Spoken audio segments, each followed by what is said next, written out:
Ashley, thank you so much for being the guest on our agency call today. It means a lot to us. You've got a huge agency that you're building. Are you guys going to crack $1 million this month? Well, thank you so much for having me on, Rob and Steve. And I'm not sure yet if we're going to hit $1 million, but we definitely will come close to it. So we were tracking for it as of week 3. So we'll see when week 4 and 5 come out. That's awesome, Ashley. So the reason why we wanted you to be our guest, among several reasons, was that not only do you recruit a big team, but you also are still in the field writing a lot of business, producing at a high level. And Steve and I had some questions for you. Hopefully you can pour some knowledge into our team about some scripts that you're using, in-home presentation, your utilization of social media. And I know Steve has some questions too that he'd love for you to pour into our team about. So talk to us a little bit about your routine in the field. Are you still dialing Mondays and Thursdays? Yeah, so I think the schedule across our team is pretty similar for everyone that's full-time. Part-time, part-time is a little bit harder because it's basically you're, I guess, forming your schedule around something else. But with being full-time with FFL, yes, I dial on Mondays to book up for Tuesday, Wednesday, and then I dial on Thursdays to book up for Friday, Saturday. And then I'll run actually some door knocks on Sunday if I don't hit my goal by Saturday. The weekends are when I try to spend when I try to book the most amount of appointments, because I know I'm going to sit more people than typically during the weekdays. So I really try to double down on my schedule over the weekend, and which is pretty convenient too for if you are starting out part-time, because then that way you can kind of at least have those couple of days that the full-timer, I guess the weekends are where all the full-timers make all the money. And so being part-time, you can also make money on the weekends too. But yeah, I am booking Monday, Thursday strictly. How many appointments do you like to book over the weekend? Over the weekend, I try to shoot for 10 on Friday and 10 on Saturday. Wow. But hold on, you said 10 and 10? I try to go for 10 and 10. If I don't hit 15, no matter what. That is crazy. So what blend of leads are you using in order to get that crazy amount of activity? So I was in the beginning just running final expense. And that's kind of where I realized I needed to switch up my lead order and add some different leads into my flow. I kept hearing it over and over again, and I kind of ignored it for a little while. And I'm glad that I decided to start listening to the people that were doing more than I was, because now basically if there's any lead out there, I've ran it. So I run final expense, I run mortgage protection. Now I'm running the instant internet life leads.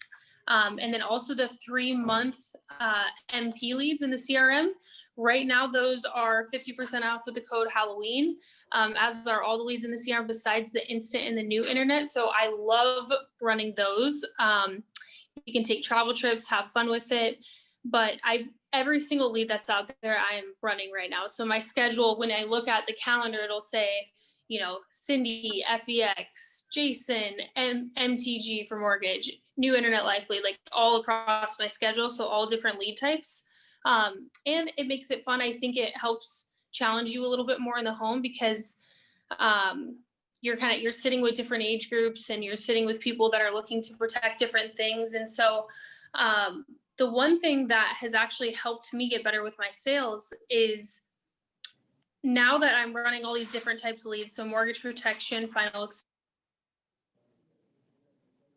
and then also just insurance quotes from the instant and the new internet life, is now I really just go in there, and instead of trying to run through my beginning of telling them who I am and what I'm there to do and how I can help them, now since there's all these different reasons they're requesting it, now I just sit down and right away I just ask, so what exactly were you looking to do with this? Were you looking to just cover your cremation and your burial, leave a little bit extra to your kids if you can? What exactly were you looking to do so I can know how I can help you? And that makes sense. So Ashley, running all these different leads, it really kind of in my So before you get into the house, you have to set the appointments. And one of the things that Steve and I were hoping you'd do with us is share your phone script. Steve, do you want to be an instant internet lead for her? Sure. You want to give him why don't you set Steve? Okay, perfect. I actually didn't, I have my script on where I'm talking to you, so I'll wing it. I know it pretty well. So, all right, ring, ring. Hello? Oh, I can't hear Steve. Can you? Steve, you're pretty quiet. Hold on. How about now? You're still a little quiet. This is the first time that Better? your sound's not coming in clear. A little louder. Better? A little more. Hold on, let's check my settings here. Of course, I have all this fancy crap and it doesn't work right. How about now? That's better. Okay, got it. Oh, I like the studio. Thanks. Nice setup. Okay, ring, ring. Hello? Hi, Steve. Yes? Hey, Steve, this is Ashley. Just getting back to you regarding that life insurance information packet you had requested online. I'm actually just finishing together putting this packet here for you. But before I do, I just needed to verify the date of birth and address that you listed here so I can get that out to you. Okay. It looks like here you put down January 1st, 1971 as your date of birth. Is that right? Correct. Okay, and then it looks like you put down 123 East Cherry Lane, and it looks like that's out in Miami. Is that right? Correct, yes. Okay, perfect. Now, Steve, as I'm putting together your packet here, I just wanted to let you know there are a bunch of different plans that you can qualify for. I am actually an independent broker. So as I'm putting together this information, I just wanted to let you know that a lot of these programs are non-medical, so no one needs to come out and do physicals or poke you with any needing like that. All I do is just verify that you're alive and you're not hooked up to any oxygen and get this packet out to you. Does that sound fair? Yeah, now what is this for again? I don't really recall. Yeah, so Steve, it looks like within the last 48 hours or so, it looks like you had sent in a request online. It was just a quick form. It looks like you were requesting specifically some information about life insurance. Maybe you're looking for some quotes. Do you remember that? Oh, yeah, my wife and kids wanted me to do that. Okay. Oh, okay. That sounds good. Well, what I'll do, since you said you had a wife too, I can put her name on the packet as well. What was her name so I can put that on here for both of you guys? Margot. Margot. Okay, perfect. And then Steve, are you and Margot working or are you retired? We're retired. Retired. Okay, perfect. I'll note that down here. And then are you guys smokers or non-smokers? Non-smokers. Good. That's a good habit to have. Perfect. I'll note that.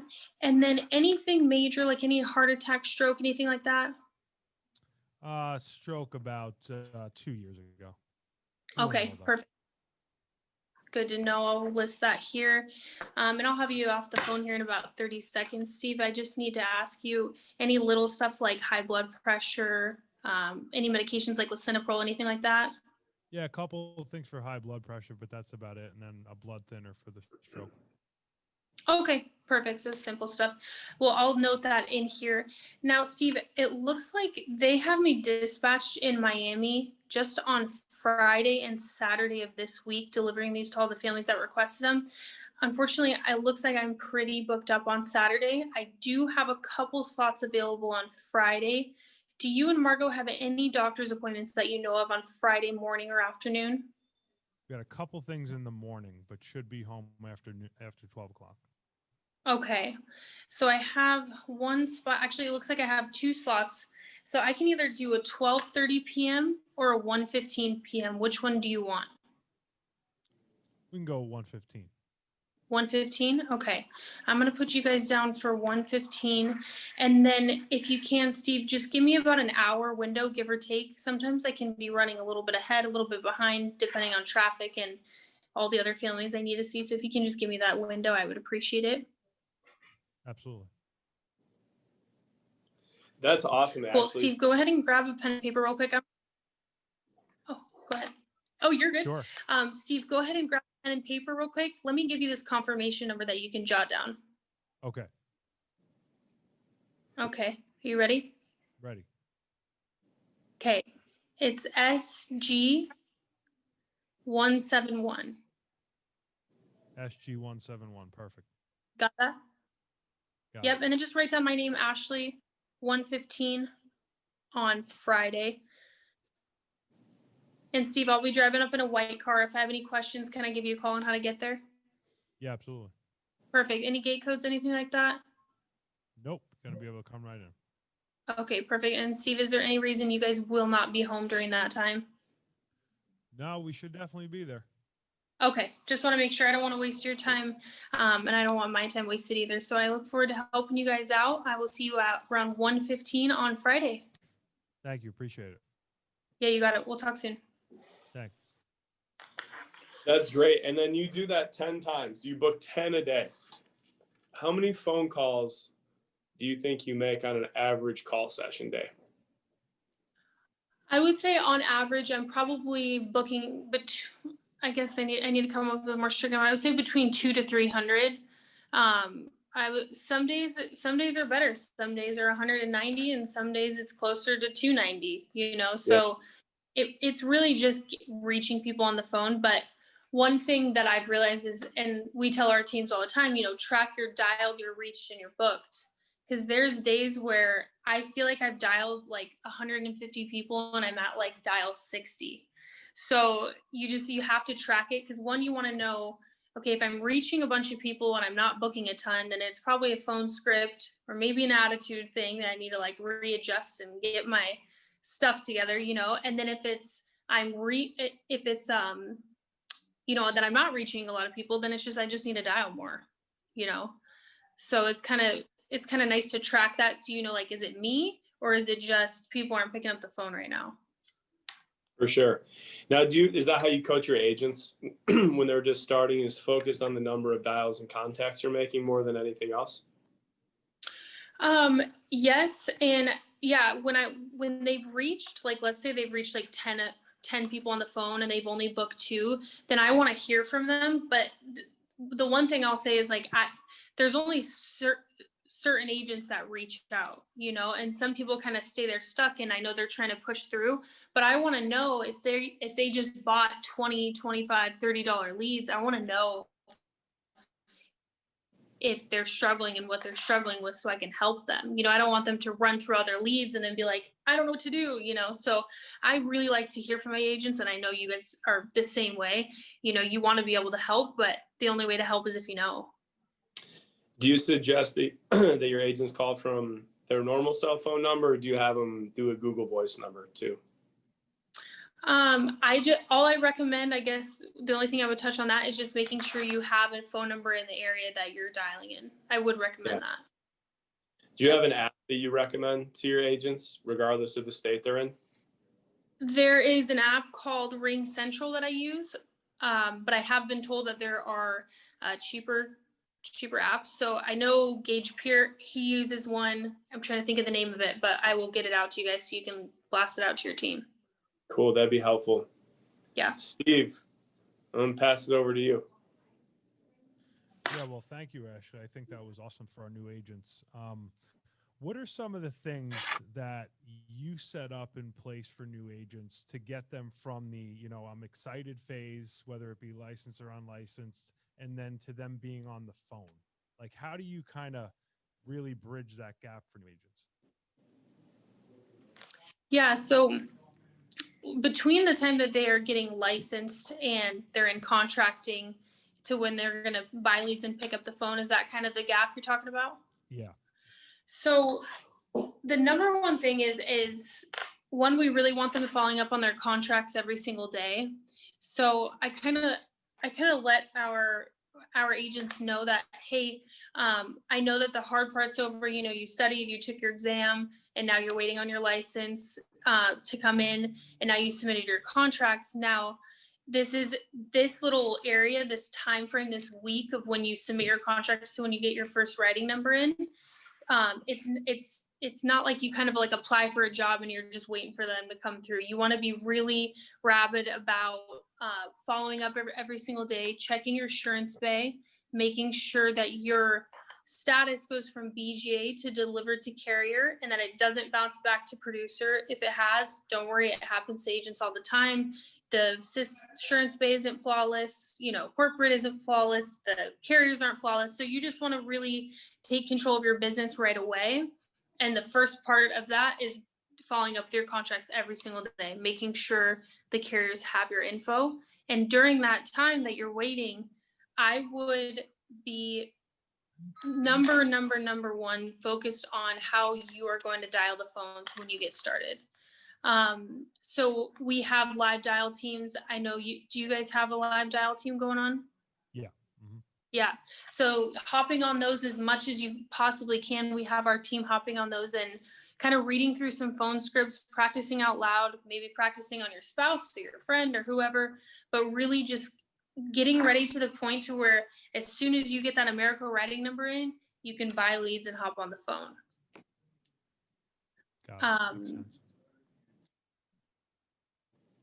I would say, obviously, YouTube has a ton of different videos that you can watch, but I would pick 3 people that you really like their phone training and look at the scripts and go over it and then kind of make it your own. The number one thing, you don't want to do is you don't want to try to copy someone's style so much to the point where it's just kind of awkward for you. You kind of want to find your own flow.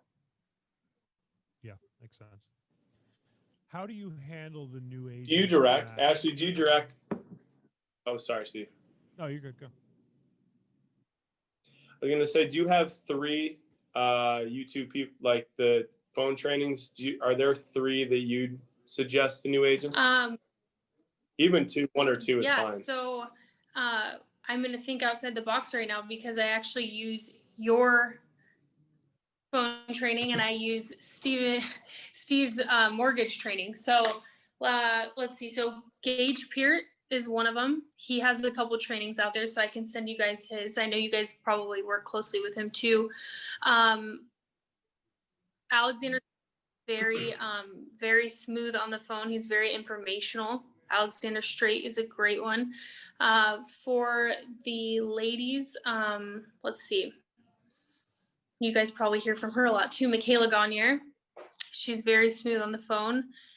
We have Genevieve Okoro. She is she is very, very, very good on the phone. It's nice because you hear Jen dial and you hear the exact same things everyone else gets, and she writes $40K a month, so she's a good person to listen to on the live dials as well. I really like Paul McLean's trainings for final expense for agents just getting started out. I really like his in-home the 8 steps final expense. Grady Polson, obviously he knows what he's doing. Yeah, awesome. All right, Steve, sorry about that. Didn't mean to interrupt you. Thanks for those though. That's great. What do you find, you have a new agent, they now get excited, they go out, they maybe write a piece of business, and then they start, dealing with some of the things that we all deal with and manage, kind of the negative things. How do you help that new agent? Or what are some of the things that you will give to them or tell them to lean on to take them from, hey, I had, a policy and things are going great, and now I'm in like a rocky time, and how I kind of, right the ship, so to speak? Yeah. So I think first too, Steve, is like, it's really important to know that no matter whether you're in stage 1 of the business in month 1 or month 12, like we're all going through that at different times. And so you never want to, compare your month 1 to someone else's month 12, right? So you always want to just try and get better you really just want to compete with yourself and not really be focused on what everyone else is doing, because I know it's easy to compare yourself and your path to someone else's, but just know that we're all kind of going through that at different times, and that there's going to be there might be a couple days where you're not I see a lot of people in week 2 and 3 start to doubt themselves because maybe they had a strong first week, and then week 2 and 3 comes around, they're like, I don't know what's different.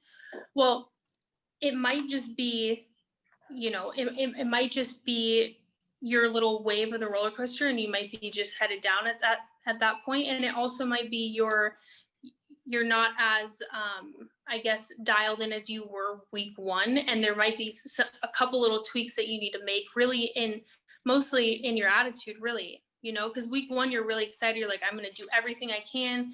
Then you make maybe 2,000, 3,000, 4,000. Week two rolls around, you're like, I don't know what I'm doing different.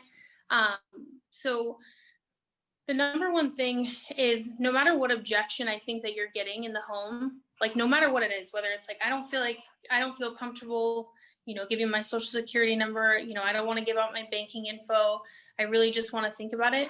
The only thing that you're missing in your presentation, like the only thing you're missing is whoever you're sitting in front of really doesn't feel like they need it. Right?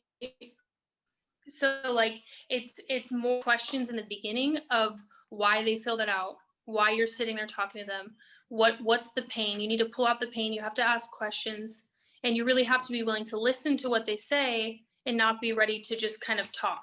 You really want to listen to what they have to say and then let them know how you're going to help them by being an independent broker, having access to over 20 different carriers, with over 100 different products. My job is to customize a plan and put you in the best position to help your family and fit those needs. So really, Steve, we can train all day on like little, like kind of manipulative sales tactics on how to get someone to give you their information. At the end of the day, some people are natural salesmen and women, and some people aren't. And we can do a lot to get the information from them, but we want to do a better job of finding out why we're there and why we're helping them, and really putting them first and not thinking about the money, because the money will come.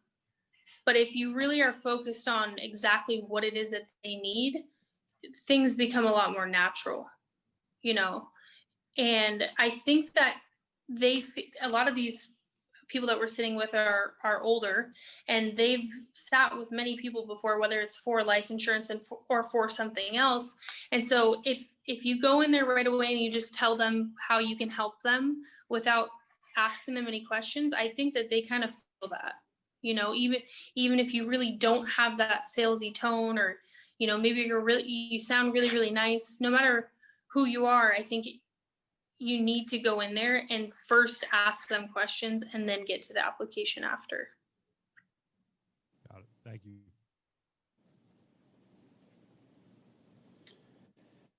One last thing here, Ashley, before we wrap up, is that, and thank you so much for your time, touch on social media just briefly, and how you guys are utilizing social media after the sales that you make to help get momentum with your team and to create that forward moving momentum of serving people, helping them, doing right by clients, but also making a lot of money for our families, and how that's helping drive your momentum in production. Yeah. So on social media, I'm using a lot of Instagram. So I'll talk about Instagram since that's what I'm using. And I post, it just automatically goes to my Facebook as well. When it comes to social media, I kind of realized that there's a lot of people out there posting fancy things and selling the dream. And really, I think the number one thing that's helped us is we talk about agent testimonies. So I'll basically post a picture of someone and say, meet Rob. And they'll say, Rob started out in, the real estate business and joined our team about 10 days ago, made his first few sales, earned $6,000 in commission, 1 hour appointment each, lead cost was this. And so I'm really direct too. I like to throw in there that we're sales, that we do life insurance, that we help people that request information. So I would definitely say, just so you guys could see an example of multiple different posts, if you go to my Instagram and you look at my highlights, I have a bunch of highlights on there so that all my stories are archived. But what I do is I go in the search engine, so on Instagram, and I'll type in life insurance sales. And then on there, Rob, it's going to pop up, it's going to say top, and it's going to say recent. Well, the top people that are on there they have a lot of likes, and yeah, they have a lot of likes on there, and they have a lot of attention already. So if you go over to the recent, you can see all these people who hashtag life insurance sales. So what I do in order to get people that I want to look at my story is, one, I post consistently. So I'll post every single day, multiple times a day. And then what I'll do is I'll go and I'll find people that hashtag life insurance sales, like within the last hour, and I'll scroll down their feed. I'll like a post. I'll read some of their content. I'll find something that resonates with me and something that I feel like I got something. I find something that I like, right? Like, I don't just kind of spam them and like their photos and do what everyone else does. I find something that I like. I send them a DM. I say, hey, I really love your content. Love what you shared about this. This is what I took away from it. Love making new connections. Hope this year's been good to you and your family. So with that, I do that, I would say 20 to, I would say 50 times a day. The reason I say 20 to 50 is I do fall short, but no matter what, I am sending 20 messages a day. I'm following people and I'm liking their posts further down in their feed, not just their top 3, but I go down and I find something. Now that creates a lot of traction, because now every single time I post something, if they went and followed me, which a lot of them do, now they're seeing that every single day. And maybe 30 days from now, they say, okay, I'm sick of seeing everyone else make this happen. How do I start? Yeah, it makes sense. So when I started the social media recruiting, I guess, in the beginning, I would get people all the time saying, hey, what is this about? Tell me more. I need information. And now I'm getting a lot more DMs that say, ready to get started. And it's from the consistency of posting over and over and over again. They already know what it is. They know how it works. So now it's more, hey, I'm looking to get started, not necessarily, what are you doing? How often do you get bites on that? Every single day. That's crazy. So I have, like, if I screen record my DMs right now, like I have probably 6 I need to get back to from the last, we just had our team agency call here in Arizona, and I just flew in really late last night from Pittsburgh. So I have a couple to get back to, but I think I would say I probably have like anywhere between 5 to 10 I need to get back to. And it's constant. And so what I do to make my life a lot easier too, so you guys know, is I give them tools in the beginning. I don't just hop on the phone with people. I don't just tell them, hey, this is what I do. This is, I give them tools. So I say, hey, look, I'm really busy in appointments right now. I want you to take a look at our business overview video. If it's about 20 minutes long, if I sent that over to you, would you watch it today? And I ask them questions like that, and they say yes. I say, okay, perfect. Here's the video. Here's my phone number. Text me your first, last name, a good email, what you're currently doing for work, and what stood out to you about my post. And then I love that, because then at the end of the day, I look through my text and I see people who follow directions. I see people, narrows down who I'm working with. Who's an example of someone that you did that with that's on our team now that's killing it? Marissa Mazziotti. Get out of here, really? That was a person who responded to one of those? Yeah. Wow, yeah. That's great. Where was she working? Or how did you do that? So this is cool too. So a lot of people that are on our team right now that are just getting started, I would say 150,000 of this month's premium is from people from my Instagram. Wow. So yeah, so we have a lot, like a new wave of people coming out of class and in licensing right now too. So, I've been doing this consistently for about 90 days, and now I'm seeing this huge 90-day turnover, but it takes a little bit of time, and you have to know that, like, it's just something that it works. You just have to keep doing it, and you're not going to see results right away, but you just be patient and you'll start to see them come through. But yeah, Marissa, she's doing 10K a week consistently. She has probably 6 people getting in the field this next week for the first time, because she's using her Instagram and just doing the exact same thing. I have a friend who's in sales, and he makes a couple $100,000 a year, And he said, hey, just booked my exam for November 4th. He's like, ready to just fly through this. Thanks for keeping me inspired with your Instagram. And I'm like, oh my gosh, like, this is crazy. But Marissa came from an old coworker of mine, my last company. He reached out to her because a lot of times I'll say, if you know anyone looking for. So he reached out to Marissa. He said, hey, I know this girl from my last company. I think she's really killing it. I trust her. You should reach out. So Marissa reached out. She said, hey, can I ride in the field with you? And I want to check out what you're doing. And I said, no. But if you are serious and you want to get licensed, we'll sponsor you for your study material.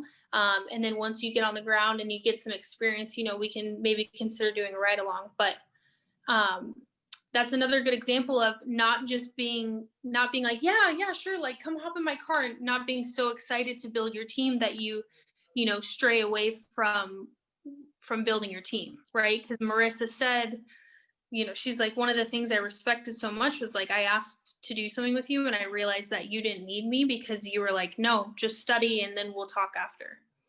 So to me, that was kind of cool because I, everything in me was like, yeah, I want to get this cool chick that I just met on Instagram. Like, she seems like pretty legit.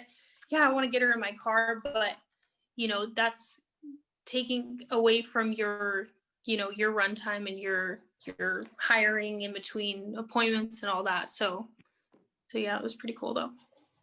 That's great. Ashley, this was so valuable. Thank you for sharing all this with our team. It's no surprise you've got one of the fastest growing groups in the whole company, and it's an honor to have you on our call today. So thank you so much for your time. Steve, is there anything else that you'd like to add to this? Or? No, I really appreciate you. You're somebody that I really look up to. And what's really cool about your social media, it's like the rest of us are, giving postcards and you're giving cookies to people. So we got to start doing more of that. Well, thank you. Yeah, I really appreciate you guys having me get on. And can I just leave you guys and your team with one last thing? Love it. Okay. So I would say 6 months ago, I was just kind of starting to go all in with FFL. And the one thing that changed for me, and hopefully this can be some kind of look at your life and see if there's anything you need to change, is I realized that FFL and my team specifically, and I know Rob and Steve's team specifically too, was basically this ecosystem that was created by a lot of hardworking, caring people that basically was just a natural place to grow. Like Sean, Mike, you guys, our team here, we've created this like ecosystem that literally, if you can put yourself inside of it, you can grow naturally, in your sales, in your personal development, in your ability to communicate with people. And so the only thing that really changed for me was I realized that my ecosystem outside of FFL wasn't a natural place for me to grow. So it was a relationship I was in, it was in the group of people that I was hanging around. It wasn't a place for me to grow. It was holding me back.